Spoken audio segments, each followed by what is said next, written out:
Welcome back Brosis di channel Metus ID.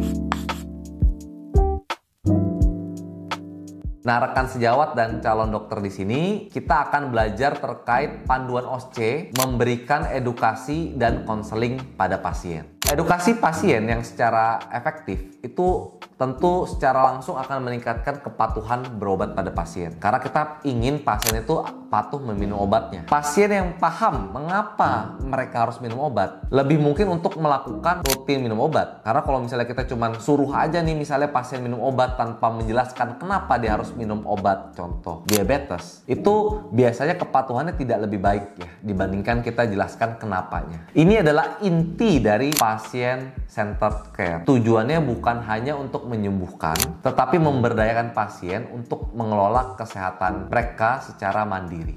Nah, ini kuncinya. Biasanya memang saya ini kan bekerja sebagai dokter perusahaan. Tentu di dokter perusahaan itu sering sekali penyakit-penyakit yang datang atau pasien yang datang itu merupakan pasien metabolik, hipertensi, diabetes. Karena kami membuat suatu program pencegahan penyakit metabolik. Nah, kita perlu melakukan teach back dengan cara bertanya, menjelaskan, bertanya.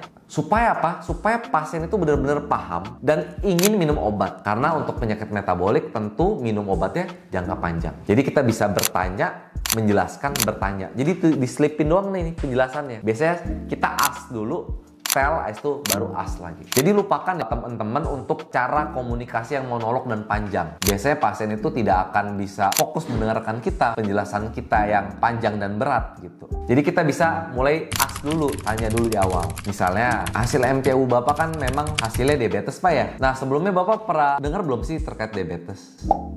Oh, udah pernah Pak ya. Nah, kira-kira menurut Bapak itu diabetes itu seperti apa ya? Oke. Nah, selanjutnya Bapak kira-kira diabetes perlu minum obat rutin nggak menurut Bapak? Oh, oke. Iya, jadi bisa juga minum obatnya nggak rutin Pak ya.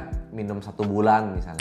Nah, ini kita perlu samakan persepsi ya Pak. Diabetes itu gimana kondisi gula kita tuh tinggi di darah. Nah, kalau misalnya tinggi, itu biasanya gejalanya ada 3 yang paling sering. 3P, poliuri, pipis terus. Bapak kan ada pipis terus juga ya, malam-malam kebangun buat pipis. Polidipsi ya, aus terus, sama polifagi, makan terus ya, lapar terus. Nah, ini diabetes Pak. Kalau misalnya kita nggak tanganin, mungkin gejalanya cuma 3P dulu di awal. Tapi kalau misalnya kita biarkan terus-menerus 5-10 tahun, yang kita takutkan itu ada sumbatan di pembuluh darah jantung Pak. Itu yang kita takut Pak. Habis itu kita takut gagal ginjal juga. Nah, ini suatu komplikasi Pak, memang bisa terjadi karena penyakit diabetes yang terkadang memang banyak yang dianggap sepele. Nah, kira-kira gimana Pak menurut Bapak? Bapak ada lagi yang mau ditanyakan terkait diabetes atau kencing manis? Oke, selanjutnya Bapak berpikir kira-kira sekarang wajib gak sih sebenarnya Bapak minum obat dengan kondisi HbA1c Bapak yang 10? Oke, jadi menurut Bapak mau minum obat kalau gitu ya Pak ya? Kira-kira Bapak mau minum obatnya yang tipe obat yang 2 kali atau 1 kali sehari? Oh, yang 1 kali ya? Oke, kalau gitu nanti saya izin ya resepin obat yang 1 kali ya. Tapi ingat Pak ya, harus rutin Pak ya untuk konsumsi obatnya. Karena memang diabetes itu harus kontrol rutin. Sambil itu Bapak nanti ya kurangin lah minum manis dan olahraga. Nah, yang terakhir Pak, Bapak boleh coba jelasin lagi gak? Kira-kira diabetes tadi gejalanya apa aja Pak? Oke, kira-kira diabetes perlu minum obat yang lebih rutin Pak atau enggak?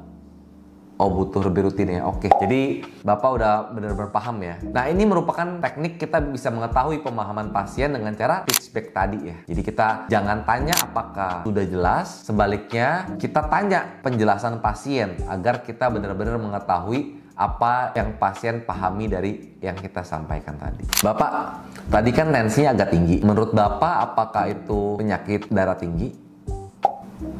Betul Pak, betul banget. Jadi darah tinggi memang harus banget kita kurangin garam. Itu penting sekali. Darah tinggi itu seperti tekanan air di selang yang terlalu kencang. Obat ini gunanya membuat tekanan itu lebih rileks. Nah, coba Bapak ulangi kapan obat ini diminum dan kapan penting Pak.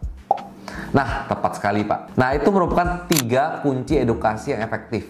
Jadi mulai dari pasien, kita gali pemahaman awal mereka, yaitu kita ask. Lalu kita sederhanakan pesannya, berikan 2-3 info inti dengan bahasa yang awam. Nah, itu tell. Lalu kita verifikasi lagi pemahamannya gunakan teach back tadi. Ya, kita ask lagi. Oke, brosis, tadi kita udah belajar bagaimana teknik edukasi yang tepat kepada pasien. Jangan lupa like dan subscribe channel Medtools ID jika dirasa pembelajaran hari ini bermanfaat. Sampai bertemu ya di video panduan OSCE berikutnya. Prepare dokter.